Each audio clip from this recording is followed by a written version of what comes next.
Hello everyone.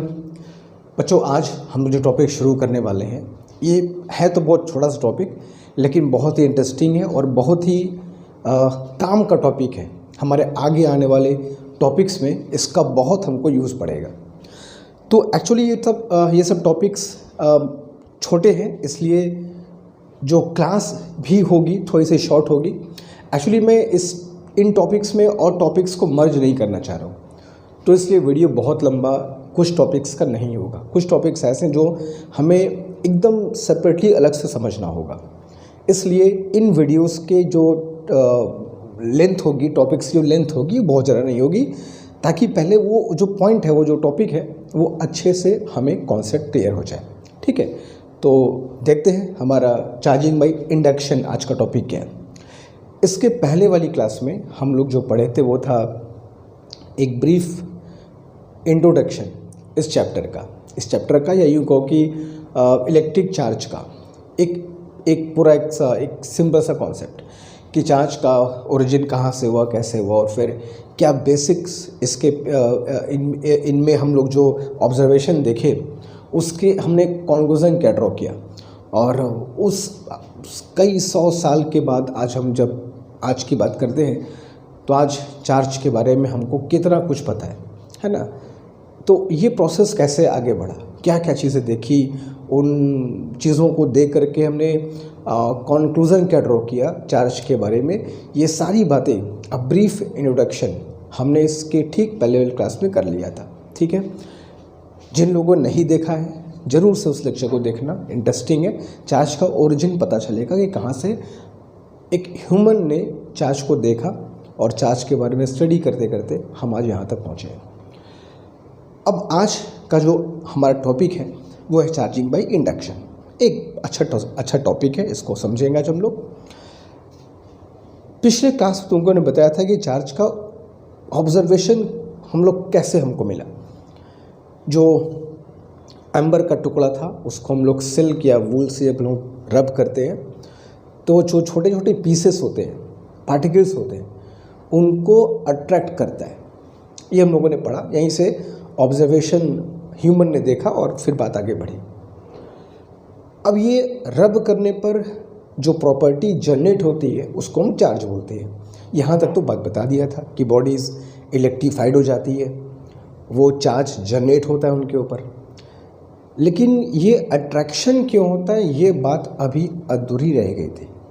या फिर वो कॉमन सा एग्जांपल जो हम लोग सब जानते हैं, बचपन में कई दफ़ा किए हैं, ड्राई हेयर में जो हम लोग कंघी यूज़ करते हैं 3-4 बार, और उस कंघी को फिर जब हम लोग कागज़ के छोटे छोटे पीसेस की तरफ ले जाते हैं तो जो कागज़ के टुकड़े हैं पीसेस है, उस कंघी से उसके जो कह सकते हो कि पार्ट्स होते हैं वो उससे चिपक जाते हैं, अट्रैक्ट हो जाते हैं।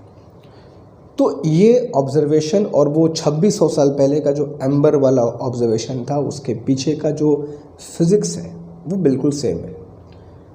वही रीज़न तुमको बताऊंगा कि ऐसा क्यों होता है।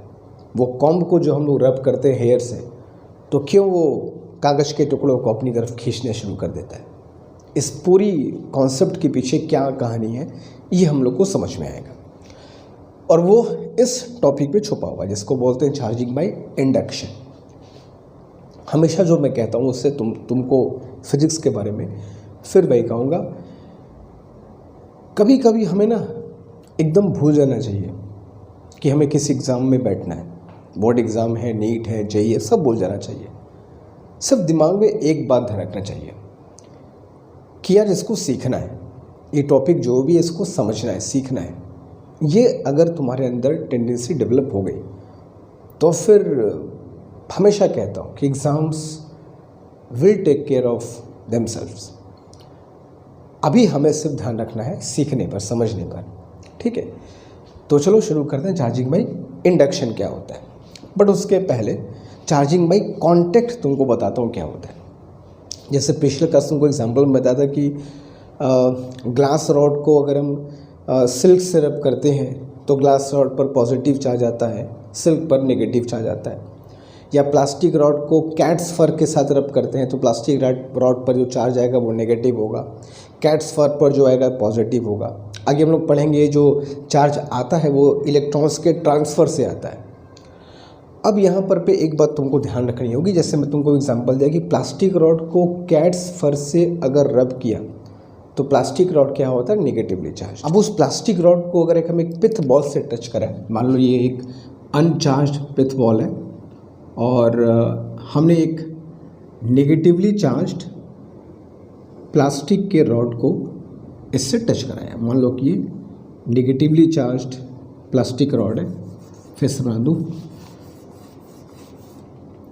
ये मान लो पिथ बॉल है और ये नेगेटिवली चार्ज्ड एक प्लास्टिक का रॉड है, ठीक है, इस पर नेगेटिव चार्ज है, कुछ इस तरीके से, ठीक है।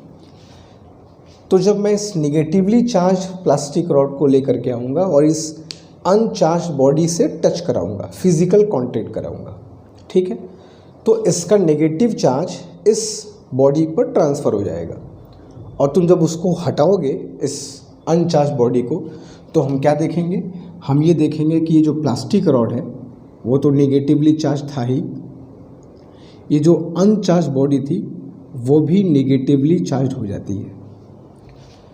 तो यहाँ पर हमने क्या किया, एक चार्ज्ड बॉडी को जब किसी अनचार्ज बॉडी से कांटेक्ट में लाया तो वो भी क्या हो गया, चार्ज हो गया, ठीक है।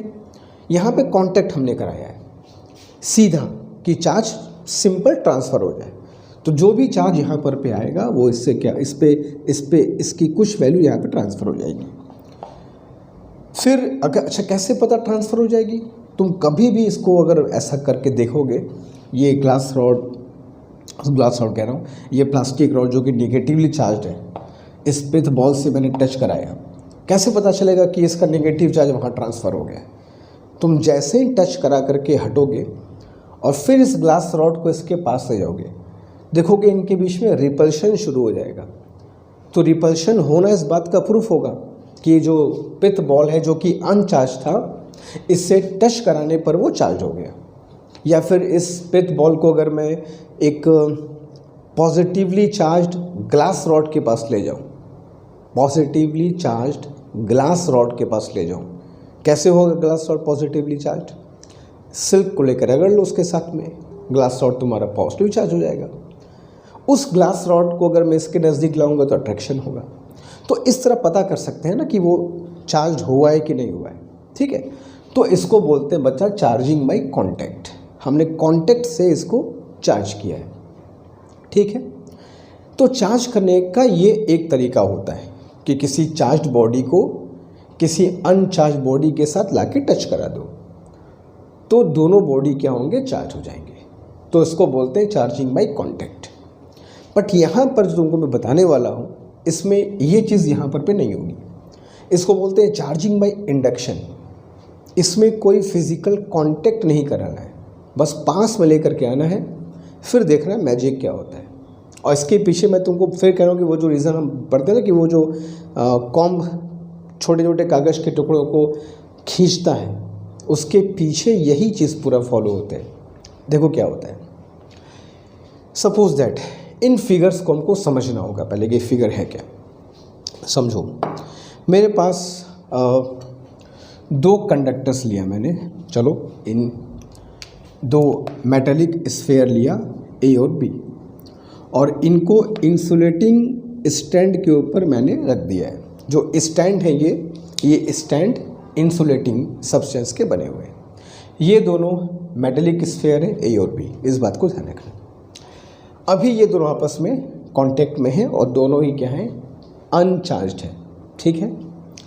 अब हमने क्या किया कि इन दोनों अनचार्ज्ड मेटालिक स्फेयर के पास किसी चार्ज्ड बॉडी को ला के रखा, किसी के पास, ए के पास है बी के पास। किस चार्ज बॉडी को, कोई बॉडी ले सकते हो, जैसे ग्लास रॉड लिया, ग्लास रॉड को सिल्क से अच्छे से रब कर लिया और ग्लास रॉड क्या हो गया, पॉजिटिवली चार्ज्ड। उस पॉजिटिवली चार्ज्ड ग्लास रॉड को अब मैं इन दोनों मेटालिक स्फीयर के पास लाता हूँ। दोनों में से किसी के पास लेते हैं, चलो एक के पास लेकर के आते हैं। तो मैंने इस पॉजिटिवली चार्ज्ड ग्लास रॉड को ए के पास लाया, बट ध्यान रहे इस बात का कि जब मैं इस पॉजिटिवली चार्ज्ड ग्लास रॉड को ए के पास लाऊंगा तो ये इससे थोड़ा सा दूर रहे, टच नहीं करने पाए, बस टच नहीं करने पाए, इस बात का ध्यान रखना। बाकी जितना पास ला सकते हो लाओ, और अच्छा ही होगा, जितना पास लाओगे इंडक्शन बढ़िया से होगा, बस टच नहीं करना चाहिए। तो हमने क्या किया, मेरे पास दो मेटेलिक स्फीयर थे, ए और बी अनचार्ज थे, आपस में कांटेक्ट में थे। हमने उसके पास एक पॉजिटिवली चार्ज्ड ग्लास रॉड को ला के रख दिया। अब ये पॉजिटिवली चार्ज्ड ग्लास रॉड क्या करेगा, ये जो ग्लास रॉड अभी मेटेलिक स्फीयर है, इनके अंदर फ्री चार्जेस है, इनके अंदर फ्री इलेक्ट्रॉन्स हैं, इनके अंदर फ्री पॉजिटिव चार्ज भी हैं। तो चूँकि ये मेटेलिक स्फीयर्स हैं, इनके अंदर फ्री चार्जेस हैं, ये पॉजिटिवली चार्ज ग्लास रॉड उन फ्री चार्जेस के साथ इंट्रैक्शन करेगा। इंट्रैक्शन मतलब क्या, इसके अंदर जो नेगेटिवली चार्ज्ड फ्री इलेक्ट्रॉन्स हैं उनको अट्रैक्ट कर लेगा। तो हम देखेंगे क्या, इसके एक तरफ कुछ इस तरीके से नेगेटिव चार्ज अपीयर होगा। क्यों, क्योंकि पॉजिटिवली चार्ज ग्लास रॉड है, इसके अंदर जो भी नेगेटिवली चार्ज इलेक्ट्रॉन्स हैं उनको अट्रैक्ट कर लेगा, और जो भी पॉजिटिव चार्ज है फ्री पार्टिकल्स उनको रिपेल करके उधर उस एकदम सरफेस से भेज देगा, कुछ इस तरीके से। बहुत कॉमन फिनोमेना है। मैं तुमसे कहूँ कि इसके अंदर ढेर सारा इनके अंदर फ्री चार्ज है, नेट चार्ज ज़ीरो है लेकिन खूब ढेर सारा फ्री चार्ज है, पॉजिटिव चार्ज भी है, नेगेटिव चार्ज भी है, and net charge is zero. जैसे ही ग्लास रॉड को लाओगे इसके अंदर के जो नेट चार्ज है वो सेपरेट हो जाएंगे। नेगेटिव चार्ज थोड़ा सा अट्रैक्ट होकर उस सरफेस पे चला जाएगा, लेफ्ट सरफेस पे, पॉजिटिव चार्ज रिपेल होकर के राइट सरफेस पे आ जाएगा। बट याद रखना, जो नेट चार्ज है अभी भी ज़ीरो है। ए और बी पर कंबाइंड अगर बात किया जाए नेट चार्ज इसका ज़ीरो है। एक बात और यहाँ पे जानना बहुत ज़रूरी है, इसके अंदर बहुत फ्री इलेक्ट्रॉन्स हैं। क्या सारे के सारे फ्री इलेक्ट्रॉन्स यहाँ पर आकर इकट्ठा हो जाएंगे? Of course not. वो डिपेंड करेगा बहुत चीज़ों पर, बहुत फैक्टर्स पर डिपेंड करेगा। इसकी चार्ज की वैल्यू कितनी है, एंड दूसरी बात ये भी होती है कि जब कुछ इलेक्ट्रॉन्स यहाँ पर इकट्ठा हो जाएंगे, बहुत ध्यान से बात को समझना, जब कुछ इलेक्ट्रॉन्स यहाँ पे इकट्ठा हो जाएंगे तो ये जो इकट्ठा हुए इलेक्ट्रॉन्स हैं बाद में आने वाले इलेक्ट्रॉन्स को रिपेल करेंगे। तो होगा क्या कि ये ग्लास रॉड तो उन इलेक्ट्रॉन्स को अट्रैक्ट करेगा, और ये जो आ चुके हैं वो आने वालों को रिपेल करेंगे। तो एक इक्विलिब्रियम अटेन हो जाएगी जहाँ पर इसका अट्रैक्शन और इसका रिपल्शन आपस में कैंसिल हो जाएगा, और फिर यहाँ पर जो नेट नेगेटिव चार्ज है वो कांस्टेंट हो जाएगा। इसी को बोलते हैं इक्विलिब्रियम कंडीशन, और ये होने में मुश्किल से बहुत कम समय ऐसा होगा। तुम बस ग्लास रॉड को लाओगे, बस झटके में सब कुछ हो जाएगा। ऐसा नहीं कि it will take some time, धीमे धीमे चार्ज आ रहा है सबको, ऐसा नहीं है। जैसे ही ग्लास रॉड ऑलमोस्ट इंस्टेंटली, जैसे ही ग्लास रॉड को तुम ले करके आओगे ऑलमोस्ट इंस्टेंटली ये इक्विलिब्रियम अचीव हो जाएगी कि इसके लेफ्ट सरफेस पर नेगेटिव, इसके राइट सरफेस पॉजिटिव चार्ज आ जाएगा। ये negative charge total negative charge नहीं होगा जो इसके अंदर होगा, क्योंकि इसके रिपल्शन जो होंगे सब इलेक्ट्रॉन को आने से रोकेंगे। तो इक्विलिब्रियम में ऐसी कंडीशन आ जाएगी। ठीक है, ये जो फिगर मैंने दिखाया है, फिगर में ये इक्विलिब्रियम स्टेट वाली ही फिगर है। ठीक है, अब इसके बाद, अब जैसे एग्जांपल्स और समझो इसका। अब इसके बाद अगर मैं इस ग्लास रॉड को हटा लूँ, फॉर एग्जांपल इस ग्लास रॉड को हटा लूँ, मैंने इसके पास रखा, ये नेगेटिव यहाँ पर आ गया अट्रैक्ट होके, पॉजिटिव उधर चला गया, और चार्ज क्या हो गया, पोलराइज्ड हो गया। इस वक्त अगर मैं इस ग्लास रॉड को वापस दूर कर लूँ, अच्छा खासा डिस्टेंस मिलते जाऊँ जहाँ इंटरेक्शन ऑलमोस्ट जीरो हो जाए, तो ये जो नेगेटिव पॉजिटिव है फिर आपस में रीअरेंज हो जाएंगे और कहानी फिर कुछ ऐसी हो जाएगी। तो अभी ग्लास रॉड को हटाना नहीं है, अब हटा दोगे तो फिर तो आपस से मिल जाएंगे, फिर ऐसा हो तब काहे का चार्जिंग हुआ। हमको तो चार्जिंग करना है, अभी चार्जिंग बाय इंडक्शन दिखाना है, तो चार्जिंग तो होगा नहीं। तो ग्लास रॉड को भी हटाना नहीं है, अभी ग्लास रॉड का काम ख़त्म नहीं हुआ है। इसने चार्ज को बस सेपरेट कर दिया, रीअरेंज कर दिया, निगेटिव उधर पॉजिटिव इधर।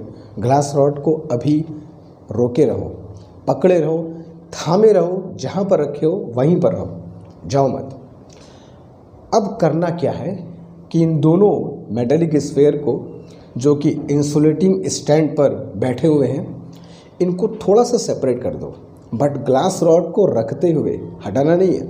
तो glass rod is still there, glass rod अभी भी ए के नज़दीक ही रखना है, हाँ बस टच ना करने पाए, और दोनों स्फीयर को थोड़ा सा सेपरेट कर देना है, थोड़ा सा उनके बीच में ये गैप ला, जैसा कि फिगर में देख रहे हो। और glass rod is still there, glass rod अभी भी है, तो ग्लास रॉड अभी भी है तो क्या होगा, ये जो नेगेटिव चार्ज है, इसके सरफेस पर आया हुआ नेगेटिव चार्ज है, वो अभी भी ग्लास रॉड की वजह से यहाँ पे टिका रहेगा, और ये पॉजिटिव चार्ज भी यहाँ पर ऐसे कुछ टिका रहेगा। ये सब इसलिए हुआ है क्योंकि ग्लास रॉड अभी भी वहाँ पर पे है, इस बात को ध्यान रखना, बार बोल रहा हूँ। अगर तुम ग्लास रॉड को हटा कर करोगे तब तो फिर वैसी कंडीशन हो जाएगी, तो ग्लास रॉड का होना अभी ज़रूरी है। ग्लास रॉड को लाया, चार्ज को अलग अलग कर दिया, फिर इनको भी थोड़ा सा सेपरेट कर दिया, जैसा कि फिगर में देख रहा हूँ। और अब हमने क्या किया, अब ग्लास रॉड को मैंने क्या किया बच्चा, हटा दिया। तो जैसे ही ग्लास रॉड को हटा लोगे अब क्या होगा, अब ये नेगेटिव और पॉजिटिव एक दूसरे से अट्रैक्ट होंगे, और कुछ ऐसी बात हो जाएगी, इसका जो नेगेटिव है वो इस सरफेस पर, और इसका जो पॉजिटिव वो इस सरफेस पर चला आएगा, कुछ इस तरीके से, जैसे ये फिगर बन रहा है, लाइक दैट।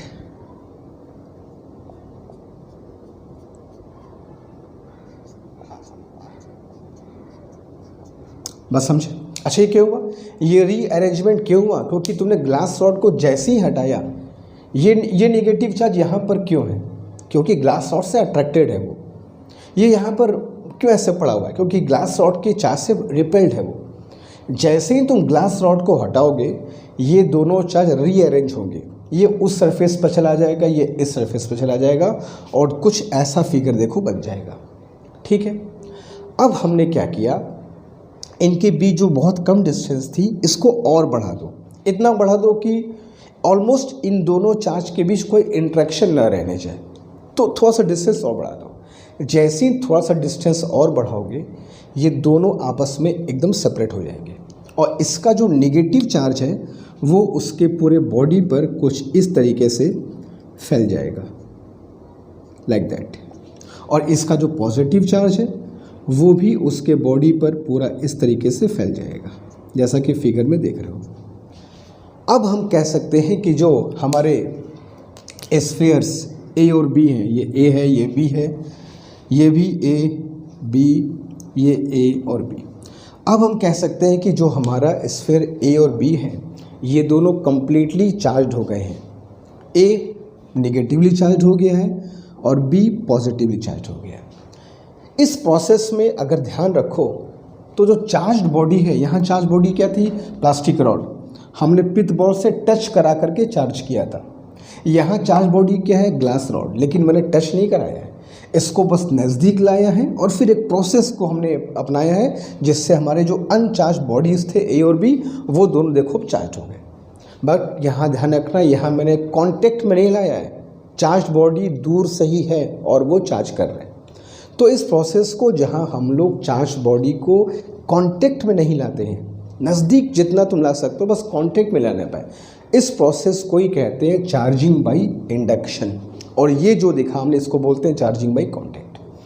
तो इस तरीके से हम लोग इंडक्शन के थ्रू इस प्रोसेस को, ये जो हुआ ना यहाँ पर देख रहा, इस ग्लास रॉड को यहाँ पे लाया, इसका नेगेटिव चार्ज अट्रैक्ट होके इधर आ गया, पॉजिटिव चार्ज रिपेल होके यहाँ आ गया, ऑलमोस्ट इंस्टेंटली।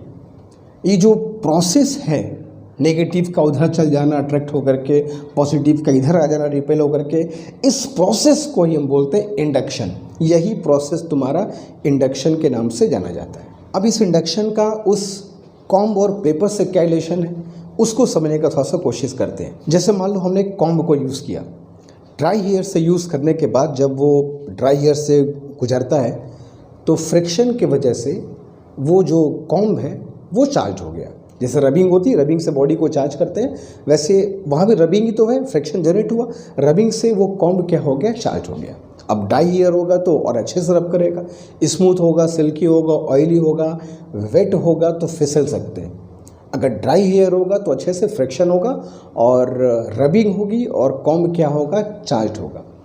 तो हमने जो कॉम्ब यूज़ किया, मान लो वो क्या हो गया, चार्ज्ड है, ठीक है।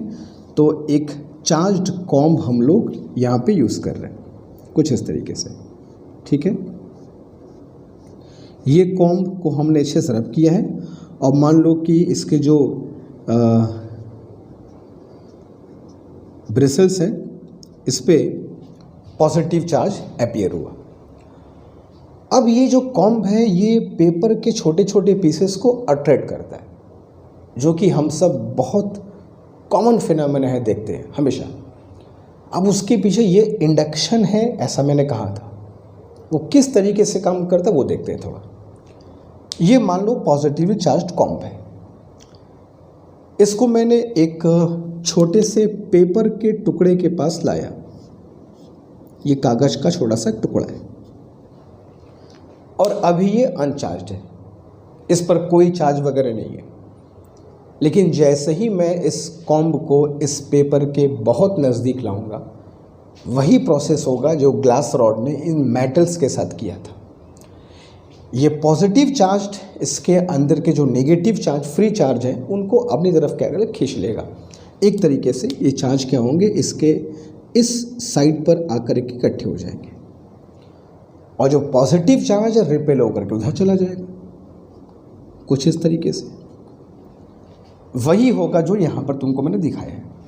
इसी प्रोसेस को जो यहाँ पर हुआ है, जो इस ग्लास रॉड को यहाँ पे लाने से नेगेटिव और पॉजिटिव का जो सेपरेशन हुआ है, यही इंडक्शन है। तो ठीक वैसे इंडक्शन यहाँ भी हो गया, इसके नेगेटिव चार्ज अट्रैक्ट हो गए, पॉजिटिव रिपेल हो गया इंडक्शन। अब उससे अट्रैक्शन कैसे हो गया, ये कागज़ चिपक कैसे गया? चिपक इसलिए गया क्योंकि ये पॉजिटिव चार्ज जो ब्रिसल्स पे है, कॉम्ब के जो निडल्स हैं, ब्रिसल्स हैं, वहाँ जो पॉजिटिव चार्ज है, और ये जो नेगेटिव चार्ज इसके लेफ़्ट सरफेस पे आया है, ये पॉजिटिव चार्ज नेगेटिव चार्ज को अट्रैक्ट करेगा और पेपर का पीस जो होगा इससे क्या होगा, चिपक जाएगा। तो वो जो पेपर के पीसेस का चिपकना है वो भी इस इंडक्शन की वजह से ही होता है। अब कुछ बच्चों के मन में ख्याल आएगा कि सर एक बार ज़रा बताइए कि नेगेटिव चार्ज उससे अट्रैक्ट हो गया, ये पॉजिटिव रिपेल भी तो होगा। तो पॉजिटिव रिपेल होगा तो वो दूर खींचेगा पेपर को, तो दूर भी तो जाना चाहिए। वो अट्रैक्शन ही क्यों आप पिक्चर में ले रहे हैं, रिपल्शन भी लीजिए। जैसे आप ये कहा कि ये इसको अट्रैक्ट करेगा, ये इसको रिपेल भी तो करेगा, तो ये पार्ट चाहेगा कागज़ चिपक जाए, ये पार्ट चाहेगा कागज़ न चिपके, तो फिर कैसे हुआ फिर ये? तो एक्चुअल में बात बिल्कुल सही है कि ये पार्ट चाहेगा कागज़ चिपक जाए, ये पार्ट चाहेगा कागज़ न चिपके, लेकिन जो नेगेटिव चार्ज है, जो अट्रैक्शन वाला पार्ट है, वो हमेशा क्लोज रहेगा। तो ये जो इनके बीच अट्रैक्शन है वो ज़्यादा होगा थोड़ा सा, इनके बीच रिपल्सिव फोर्स है। तो रिपल्सिव फोर्स दूर ले जाना चाहेगा और ये अट्रैक्शन फोर्स पास लाना चाहेगा, लेकिन चूंकि अट्रैक्शन फोर्स वैल्यू में ज़्यादा होगा तो अल्टीमेटली ये पेपर चिपक ही जाएगा, दूर नहीं जा पाएगा। तो इस तरीके से वो जो कागज़ के छोटे छोटे पीसेस होते हैं वो कॉम्ब से आकर के चिपक जाते हैं। तो ये ही फिनोमेना कहलाता है चार्जिंग बाय इंडक्शन। ठीक है, मैं ब्रीफली एक बार फिर से समझाता हूँ हमने क्या किया। मेरे पास दो मेटालिक स्फीयर थे जो कि अनचार्ज थे, इनको दो इंसुलेटिंग स्टैंड पर रखा हमने। फिर एक पॉजिटिव चार्ज ग्लास रॉड को मैं लेकर के आया इन दोनों स्फीयर के नज़दीक में। तो अब चूँकि मेटालिक स्फीयर है तो ढेर सारे फ्री चार्ज होंगे, तो नेगेटिवली चार्ज जो पार्टिकल्स हैं वो अट्रैक्ट हो उधर चले गए और जो पॉजिटिव चार्ज है वो रिपेल होकर इधर आ गया। बात समझ हमारी है। और ये प्रोसेस ऑलमोस्ट बहुत क्विकली होता है। इसी प्रोसेस को हमने कहा इंडक्शन है। ये जब तक ये ग्लास रॉड यहाँ पर पे है तब तक ये ऐसे स्थिति बनी रहेगी, ये ऐसे नेगेटिव यहाँ पर रहेगा, पॉजिटिव यहाँ पर रहेगा, जब तक ये ग्लास रॉड वहाँ पर डाटा पड़ा हुआ है। इसको तुमने हटाया, ये दोनों वापस वैसे कंडीशन में आ जाएंगे, सब कुछ खत्म हो जाएगा। तो रॉड को अभी हटाना नहीं है, क्योंकि हटा दोगे तो फिर वैसे तब चार्जिंग हुआ क्या, हमको चार्ज करना है। तो ग्लास रॉड को थामे रहो, फिर बात करते हैं। फिर हमने क्या किया, ग्लास रॉड को वहीं पर रखते हुए इनको हल्का सा सेपरेट किया, हल्का सा, बहुत ज़्यादा नहीं, हल्का सा सेपरेट किया। चूँकि ग्लास रॉड है तो नेगेटिव अभी भी यहाँ पर रहेगा, पॉजिटिव अभी भी वहाँ रहेगा, नेगेटिव अभी भी अट्रैक्टेड होता रहेगा, पॉजिटिव अभी भी रिपेल्ड होता रहेगा, इसलिए अभी वैसी कंडीशन में रहेगी, बीच में गैप आ गया। अब ग्लास रॉड को हटा दो। जैसे ही ग्लास रॉड को हटाओगे नेगेटिव पॉजिटिव अपने आप को रीअरेंज कर लेगा, नेगेटिव अट्रैक्ट होकर इधर आ जाएगा, पॉजिटिव अट्रैक्ट होकर इधर आ जाएगा। ठीक है, अब इनको अच्छा खासा दूरी पर लेते हो, इतना दूरी पर जहाँ पर इनके बीच कोई इंट्रैक्शन ना होने पाए। तो जैसे इनको अच्छा खासा डिस्टेंस पर दूर कर दिया, इनके बीच ए और बी के बीच इंट्रैक्शन ख़त्म कर दिया, इसका नेगेटिव चार्ज इसके सरफेस पर डिस्ट्रीब्यूट हो जाएगा यूनिफॉर्मली, इसका पॉजिटिव चार्ज इसके सरफेस पर डिस्ट्रीब्यूट हो जाएगा यूनिफॉर्मली। और अब हम कह सकते हैं कि sphere A is negatively charged, sphere B is positively charged. इस पर नेट चार्ज नेगेटिव है, इस पर नेट चार्ज पॉजिटिव है, ज़ीरो नहीं है। तो इस तरीके से दो बॉडी को हमने चार्ज कर दिया है, एक को उठाकर कहीं भी लेके जाओ, बी को उठाकर कहीं भी ले जाओ, उस पर नेगेटिव से पॉजिटिव है, यूज़ करो जहाँ तुमको यूज़ करना है। ये नेगेटिव चार्ज स्फीयर बन गया, ये पॉजिटिव चार्ज स्फीयर बन गया, करो इसको यूज़।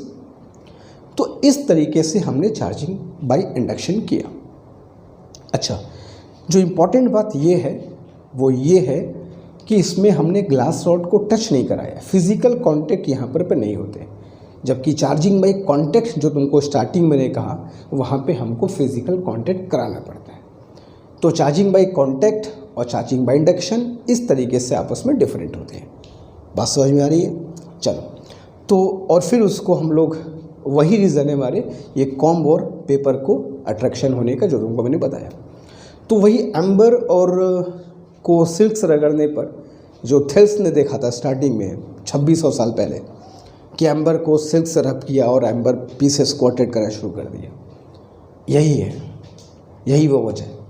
उस वक्त शायद थेल्स को नहीं पता चला कि ऐसा क्यों है, बट उसके बाद सालों साल बीतते गए, अलग अलग लोग इस पे काम करते गए, बहुत मेहनत किया, बहुत दिमाग लगाया, खर्च किया, सब कुछ, तब जा कर के आज हमको पता चला कि भाई ये फिज़िक्स होती है। उस रीज़न के पीछे जो 600 BC में थेल्स ने ऑब्ज़र्व किया था एज़ पर द थ्योरी। ठीक है, चलो, तो उम्मीद करता हूँ बच्चों ये चार्जिंग बाय इंडक्शन जो कि छोटा टॉपिक था और बेसिकली मैं इसको किसी के साथ मर्ज नहीं करना चाहता था, इसलिए मैं इसका वीडियो सेपरेट लाया हूँ, इसलिए वीडियो छोटा बनेगा। ऐसा मत समझना कि सर वीडियो छोटा छोटा ही बनाएगा, ऐसा कुछ नहीं है। जैसे हम लोग के वीडियो बनते थे वैसे ही बनेंगे, मगर जहाँ लगेगा यार टॉपिक किसी के साथ मर्ज नहीं करने वाला है, इसको दिमाग में अकेला जाके बस बैठा देना है, वहाँ पे हम लोग छोटे छोटे लेक्चर्स वीडियो भी करेंगे। ठीक है, तो उम्मीद करता हूँ कि चार्जिंग बाय इंडक्शन का पूरा प्रोसेस या अट्रैक्शन की पूरी कहानी बात को अच्छे समझ गए होगे। अब कोई माइंड में कोई भी एक तरीके से कोई भी डाउट नहीं बचा होगा। अगर फिर भी है तो comment is all yours, comment box is all yours, जो भी बोलना है बोलोगे उसको हिसाब से हम लोग फिर डिस्कस करेंगे नेक्स्ट क्लास में। ठीक है, और अब मिलेंगे नेक्स्ट क्लास में जहाँ पर हम लोग बात करेंगे आगे, जैसे कंजर्वेशन प्रिंसिपल है, क्वांटाइजेशन प्रिंसिपल है, एंड देन कूलॉम्स लॉ। ये तो 12th की बात हो गई। बाकी 11th में हम लोग स्क्रू गेज का लेक्चर बहुत जल्दी लाने वाले हैं। स्क्रू गेज पूरा एक शॉर्ट में हम लोग कंप्लीट करेंगे, उसके बारे में समझेंगे, कुछ क्वेश्चन सॉल्व करेंगे ताकि हमारा पूरा अच्छे से ये इंस्ट्रूमेंट भी कंप्लीट हो जाए। ठीक है, ताकि क्वेश्चंस अगर एग्ज़ाम में आए तो हम अच्छे से कर सकें। उसके बाद फर्स्ट चैप्टर हमारा ख़त्म होगा, देन विल मूव टू, देखेंगे नेक्स्ट टाइम लोग क्या शुरू करना है। ठीक है, तो आज के लिए सिर्फ इतना ही, मिलते हैं इस क्लास में। Thank you so much.